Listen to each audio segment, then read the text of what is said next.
আসসালামু আলাইকুম friends, welcome back. So viewers, কেমন আছেন সবাই?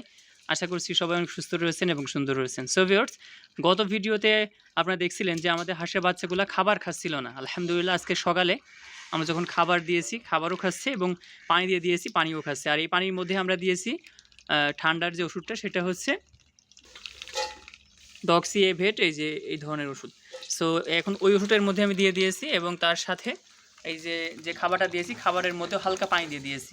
সো এটা কিছু সময়ের জন্য, এটা ধরতে পারেন যে 10 থেকে 15 মিনিটের জন্য আমি এটা সামনে দিয়ে রাখছি। যেহেতু এখনও ছোট, এদের সামনে কিন্তু আপনার পানি দিয়ে রাখা যাবে না। যদি সেক্ষেত্রে পানিটা আপনার দিয়ে রাখেন, ওদের ঠান্ডা লেগে যাবে এবং অসুস্থ হয়ে যাবে। দেখতে পারতেছেন হাঁসের বাচ্চাগুলো কালকে কিন্তু অনেকটা ওরা একই জায়গায় ছিল, চঞ্চলতা ছিল না ওদের মধ্যে। আজকে দেখেন অনেকটা চঞ্চলতা ফিরে আসছে, অনেকটা অ্যাক্টিভ। সো এইভাবে যখন আপনার হাঁস লালন পালন করবেন, তখন ইনশাল্লাহ হাঁসের বাচ্চাগুলো মারা যাবে না। হাঁস থেকে আপনারা লাভবান হবেন। যখন হাঁসের বাচ্চা আপনি কালেক্ট করছেন, মারা গেল, আপনি লসের ভিতরে পড়ে গেলেন।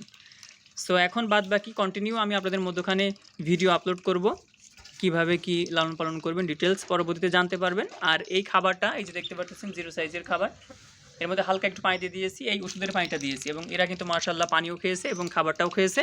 ওদের শরীরে যতটুকু ওষুধ যাওয়ার প্রয়োজন ছিল আলহামদুলিল্লাহ সেটা চলে গেছে। সো হাঁসের বাচ্চাগুলো কেমন হয়েছে এটা অবশ্যই আপনারা কমেন্ট করে জানাবেন। গত ভিডিওতে আপনারা লাইক দেন নাই, কমেন্ট করেন না। অনুরোধ করব আমাদের ভিডিওতে একটি লাইক দেওয়ার জন্য আর কমেন্ট করার জন্য। আপনি আপনার মূল্যবান মতামত আমাদের সঙ্গে শেয়ার করতে পারেন। আর চীনা হাঁস সম্পর্কে যদি আপনাদের কোনো প্রশ্ন থেকে থাকে অবশ্যই কমেন্ট করবেন। পরবর্তীতে আরেকটি ভিডিওর ভিতরে সে সম্পর্কে ইনশাআল্লাহ আলোচনা করার চেষ্টা করব। সো ভিউয়ার্স, অনেকে আপনারা জিজ্ঞাসা করছিলেন যে ভাই এই হাঁসের বাচ্চাগুলো কয় টাকা নিয়েছে। সো আলহামদুলিল্লাহ আমি অনেক সস্তার মধ্যে পেয়ে গিয়েছি। এদের বয়স 10-15 দিন হয়ে গেছে, সাইজ দেখে বুঝতে পারতেছেন।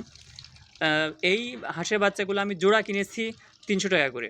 ওরা 320 টাকা চাচ্ছিল, আমি 300 টাকা করে নিয়ে আসছি। আলহামদুলিল্লাহ বেশ বড় বাচ্চাগুলা।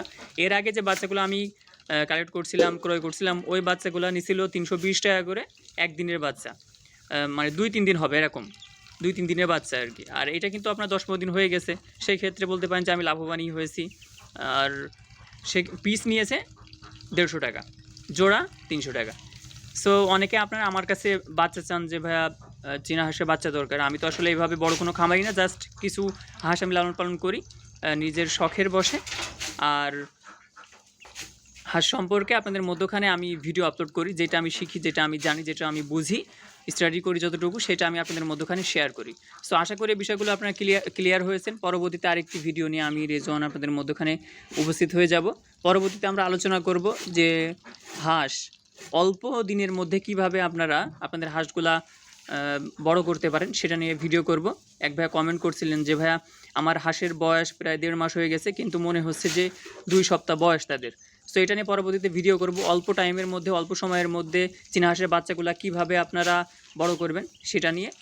সো অবশ্যই আমাদের চ্যানেলটি সাবস্ক্রাইব করে রাখবেন আর আমাদের ভিডিওতে অবশ্যই লাইক দিবেন। আসসালামু আলাইকুম ওয়া রাহমাতুল্লাহ।